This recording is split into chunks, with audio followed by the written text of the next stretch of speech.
Welcome everyone. Kami ay pauwi na, pabalik ng Zamboanga del Sur.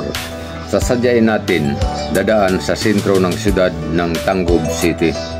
Dahil dapit hapon na, ganito ang kuha ng cellphone camera. Nakikita natin ang malawak nitong nasasakupan. Ito rin ang kauna-unahang kong nakapasok sa sentro ng siyudad ng Tangub City. At ito ang ating nakikita. Tangub City officially is a component city in the province of Misamis Occidental. Based on 2020 census, it has a population of 68,389 people with 55 barangays. Tangub City, bahagi ng probinsya ng Misamis Occidental, Distrito and Northern Mindanao, Region 10. Pagmamasdan natin uli ang malawak na nasasakupan ng Tangub City.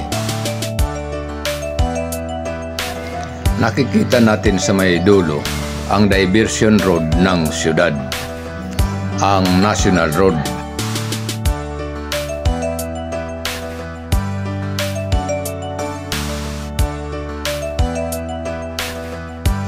National Road na ang ating nilalakbay papunta ng Bonifacio Municipality.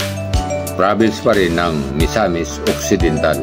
Officially, Bonifacio Municipality, Province of Misamis Occidental.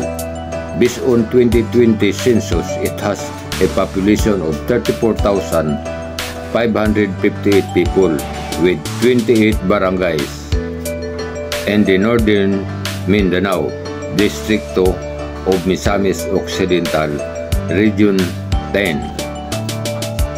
Ating nakikita ang Bonifacio Public Market.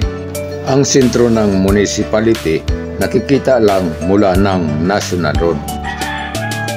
Nakikita natin ang sentro ng Bonifacio Misamis Occidental habang tayo'y nagbibiyahe. Ang lugar ay may 7-Eleven o tindahan bukas magdamag.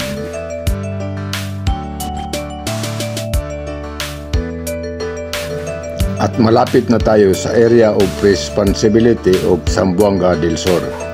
Bahagi na tayo ng Zamboanga del Sur. Hanggang dito na lang.